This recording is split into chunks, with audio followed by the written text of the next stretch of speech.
Bismillahirrahmanirrahim. Assalamualaikum warahmatullahi wabarakatuh. Alhamdulillahirrabbilalamin. Allahumma sholli wa sallim ala sayyidina Muhammad. Amma ba'du. Ayah bunda bapak ibu sahabat-sahabat villa dimanapun berada, alhamdulillah kita jumpa lagi. Hari ini temanya curhat lagi. Ya, sekali lagi curhat ini adalah sesuatu teknik juga atau sesuatu cara juga untuk melepaskan kita dari hal-hal yang mengganjal di benak kita gitu. Terutama buat ibu-ibu atau terutama buat yang perempuan, karena memang perempuan yang memang butuh sekali untuk mengeluarkan unek-uneknya ya. Makanya kadang-kadang para ayah, punten maaf ini ya atas nama ibu-ibu nih, atas nama perempuan, atas nama istri ya. Bu Isa minta tolong kalau istrinya sedang curhat ya, didengerin aja ya, didengerin aja. Kenapa? Karena kita perempuan butuh banget pasangannya mendengarkan curhatan kita, walaupun kadang-kadang itu ngomongnya ngalur ngidul, kadang-kadangnya topiknya kadang-kadang ganti-ganti, gak cuma satu topik, loncat-loncat topiknya. Tapi itulah perempuan. Karena kami perempuan ini memang kata-kata kami ini banyak ya, karena Allah yang menciptakan lokasi bahasa di otaknya perempuan itu kiri dan kanan ya. Ini terbalik ya? Terbalik ya? Maaf ya kalau terbalik ya. Baik, kemudian ya, dan ditemukan juga oleh para ilmuwan ini mengobservasi bahwa perempuan ini kalau ada masalah itu muter-muter di kepalanya sampai dia bisa ceritakan pada seseorang, terutama seseorang yang dia percayai, baru bisa masuk di dalam programnya di otak ini, di lobus frontalis, baru tenang. Yang uniknya lagi ya, kadang 3 bulan lagi muncul lagi dan nanti cerita lagi dengan hal yang sama, dengan masalah yang sama. Ini perlu tahu para pasangan hidup supaya apa? Kembali lagi, sebetulnya ibu-ibu tuh cuma pengen dengerin aja nih. Padahal ngomongnya sama ya. Ya, kadang-kadang suami-suami suka gitu kan. Loh, kan kemarin udah dibilangin, kemarin kan udah diceritain, kemarin udah dibahas, kenapa dibahas lagi? Kan gitu ya bapak-bapak ya. Sama mah ayat Toto juga gitu. Tapi ternyata memang itulah perempuan, tolong dimaklumi, tolong difahami agar apa? Agar ya seorang istri ini bisa lebih lapang dia cerita lagi. Makanya sering sekali dikatakan perempuan ahli sejarah. Kenapa? Karena diulang-ulang lagi apa yang diceritakan atau kadang yang dialami. Biasanya yang terulang-ulang itu adalah pengalaman yang sangat mengikat emosi dengan intens sekali. Emosi yang sangat kuat. Makanya diulang lagi. Ya, dan kadang tahun depan diulang lagi, padahal rasanya itu udah lama banget ya. Jadi kalau lagi marah terungkit lagi seperti itu. Kenapa? Dia muncul lagi di permukaan otak, dan supaya dia masuk lagi ke dalam otak di bagian depan lobus frontalis ini, dia ngubeng-ngubeng, dia harus cerita lagi. Dan sekali lagi perempuan kadang-kadang tidak butuh solusi, dia hanya ingin didengarkan. Dan buat para kita nih, para ibu-ibu, para istri, para wanita ya, kalau emang mau cerita, sampaikan. Saya akan cuman cerita doang, dengerin aja ya. Ya, kecuali kalau mau minta solusi barulah bilang ya, kalau menurut kamu ayah, Abi, menurut Abi solusinya apa buat aku? Tanya ya.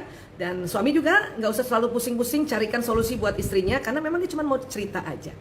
Oke, itu sedikit sekelumit tentang bagaimana ya mengantisipasi curhatan seseorang, terutama curhatan seorang perempuan atau seorang istri.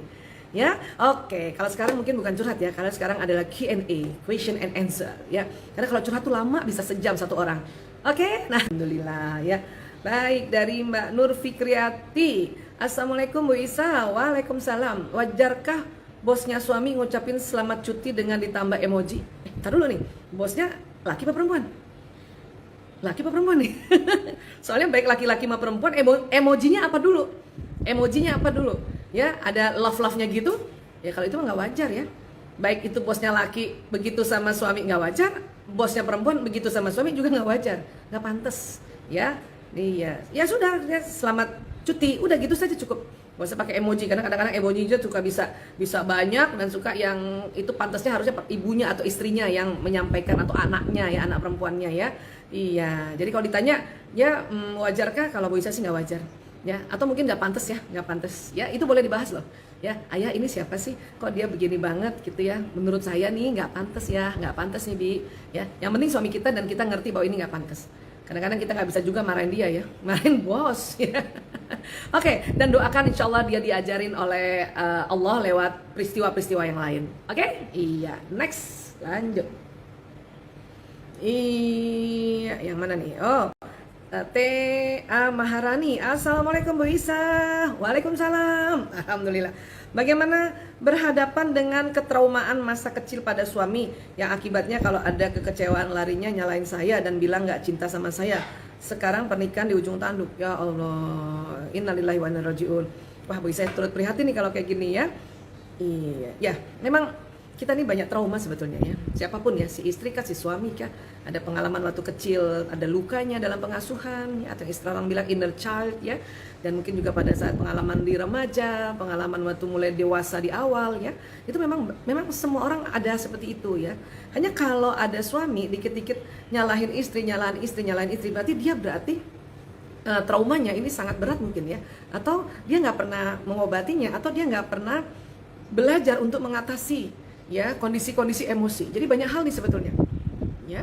Dan tentu sedih kalau istri selalu apa-apa disalahin. Itu bisa kebayang deh nggak enaknya ya. Saya ikut turut prihatin ya, walaupun mungkin tidak persis seperti apa yang sama oleh adindaku tadi yang bertanya ya. Tapi sekali lagi Bu Isa sangat prihatin, dan tolonglah para bapak-bapak ya, jangan suka kayak gitulah ya. Ya, nah sekarang gini, kita juga sulit sebagai istri ngajak suami berobat, tapi paling tidak ya kita mulai tahan juga emosi kita untuk tidak melawannya, kecuali ya dia sudah mulai KDRT yang bentuknya fisik. Walaupun kalau orang laki-laki atau suami sudah marahin istrinya, itu juga sebetulnya kalau undang-undang KDRT termasuk kekerasan dalam rumah tangga untuk psikologisnya, untuk mental, sudah masuk tuh. Ya, hanya kadang-kadang kita masih bisa handle kalau soal itu, tapi kalau udah fisik, udah dia pukul, udah wah itu sudah harus mulai dipertimbangkan untuk bicara dengan walinya kita ya.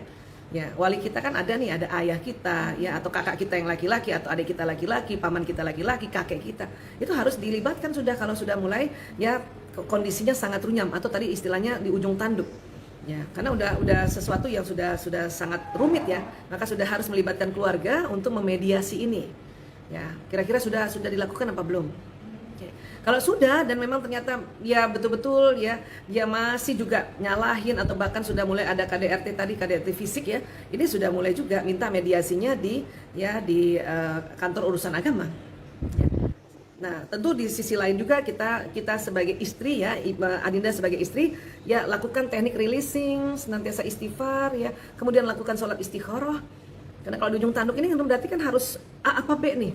Ya, minta petunjuk Allah. Karena ini soal pernikahan ya, tidak bisa hanya minta petunjuk manusia saja. Kita langsung minta petunjuk Allah. Walaupun nanti jawaban Allah juga lewat manusia-manusia gitu. Lewat orang-orang seperti itu. Ya, jadi sekali lagi sholat istikharahnya dikencengin ya. Memang udah Bu Isa ya, sudah lagi sampai akhirnya ya Adinda merasakan apa petunjuk Allah. Ya, dan tentu juga tetap kita doakan agar si sang suami ini ya juga dapat petunjuk dari Allah, atau dapat pertolongan dari Allah untuk dia mau berobat. Kalau memang tadi dinyatakan bahwa ada pengalaman buruk dia sewaktu masih lebih muda. Ya, karena memang harusnya berobat. Cuman kadang-kadang kan kalau bapak-bapak kan laki-laki itu suka males berobat ya, karena menganggap ini nggak apa-apa gue, ya aku bisa atasi sendiri gitu. Ya, tentunya kita juga introspeksi diri sebagai istri, ya apa sih yang harus saya tambahkan. Ya, istri itu nggak kurang. Saya mau rubah tuh, kalau misalnya ada istri nih ya ngomong sama suaminya, Mas saya kurangnya apa? Istri itu tuh nggak kurang tahu. Istri itu udah usaha terus, ikhtiar. Ya, tanyanya jangan apa kurang saya, bukan. Mas, apa yang saya harus tambahkan? Yang kamu suka. Jadi apa yang harus saya tambahkan sehingga kamu suka? Ya, bukan saya kurangnya apa. Hai para istri, kau sudah usaha berhari-hari, berbulan-bulan, bertahun-tahun ya, jadi bukan kurang, tapi apa yang harus saya tambahkan. Itu rasanya beda loh ya. Oke. Kalau rasa bersalah maka ganti rasa kurang. Tapi kalau ngomong sama suami, saya harus tambah apa nih Mas supaya kamu suka ya. Oke ya, kayaknya itu sesuatu yang sama ya, nggak sama secara diksi bahasa, nggak sama ya. Oke, mudah-mudahan ini bisa menjawab juga tadi ya tips-tips dari Bu Isa ya. Oke, lanjut. Sarah Devia, Assalamualaikum Bu Isa. Waalaikumsalam. Saya dan suami LDM, mau tanya gimana cara ngecas baterai kasih suami ambivert. Oh, ya, sudah ini belum? Sudah deteksi belum baterai kasihnya yang mana? Baterai kasih primer dan sekundernya. Kalau ambivert kan berarti kan ekstrovert introvert. Ekstrovert introvert yang mana nih? Ya, yang kombinasi damai dan gembira, atau orang bilang istilahnya plekmatis sanguinis, atau yang kombinasi ya sempurna dan mengatur, atau orang bilang melankolis koleris atau koleris melankolis. Yang mana ambivertnya? Ya, yang mana? Karena kan masing-masing beda nih ambivertnya. Kalau memang ya kalau dia koleris melankolis atau melankolis koleris kan berarti baterai kasihnya pelayanan dan quality time atau hadiah kadang-kadang. Ya, karena itu adalah kombinasi, selalu ada hadiahnya tuh, koleris melankolis koleris ya.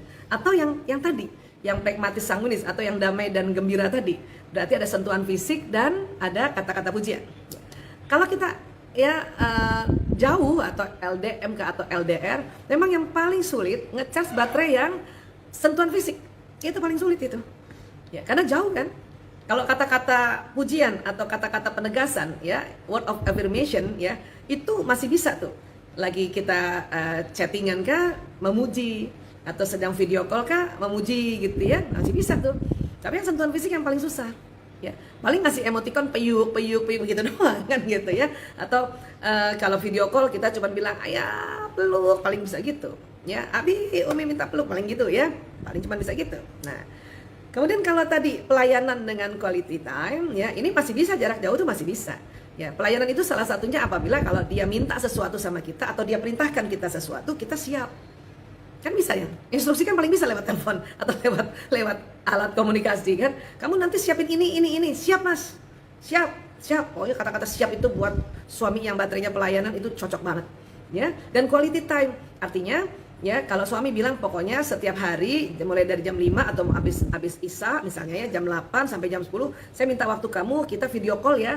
Nah itu video itu yang disebut juga memecas quality time dari si suami. Ya, udah jangan bikin apa-apa lagi tuh, jangan bikin acara macam-macam gitu ya, dan kasih tau anak-anak bahwa nanti ayahmu setiap hari atau setiap Senin, Rabu, Kamis, ya ini kan janjian kan, ya dia harus nelpon, video call, kita ada ya, nah, itu bisa kayak gitu juga. Kalau hadiah, ya coba gimana, kan sekarang gampang ya, kita kirim-kirim hadiah gampang. Apalagi misalnya kita di luar kota, ya kita tinggal telepon, ya mau kirimin kue kah, makanan kah, kita telepon, ada tempat makanan di kota itu, terus kita dikirim. Itu gampang. Yang paling susah memang itu yang bahasa kasih sentuhan fisik. Maka kalau pas ketemu, udah deh, jangan kemana-mana ya, intilin saja suami terus, itu sama-sama suami terus, supaya ya sentuhan fisik atau physical touch-nya terpenuhi. Oke? Cuma bisa gitu. Ya, dan satu lagi mungkin ya, perlu juga nih kalau LDR ya bikin perjanjian apa. Satu, kalau berita-berita yang biasa mungkin bisa disampaikan lewat chattingan WhatsApp gitu ya, atau yang lain gitu ya. Tapi kalau yang penting berarti nelpon.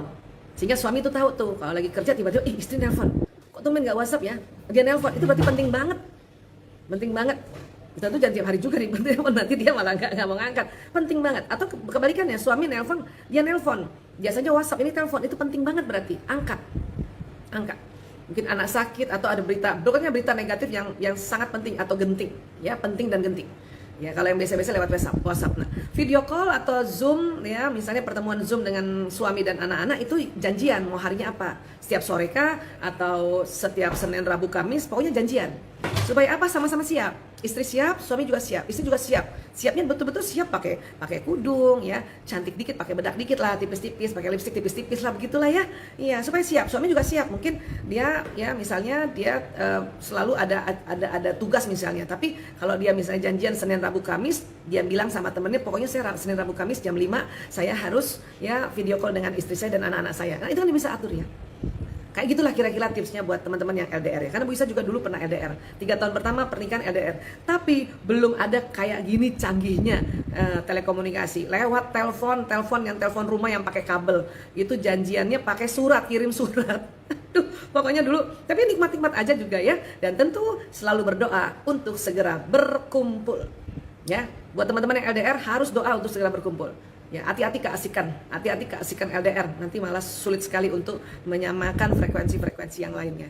Ya, doa untuk senantiasa Allah kasih kemudahan untuk bisa berkumpul. Entah suami nanti ya kembali kerja di tempat si istri dan anak-anak ada, atau istri dan anak-anak yang ikut suami gitu dong. Namanya juga berkeluarga, ya.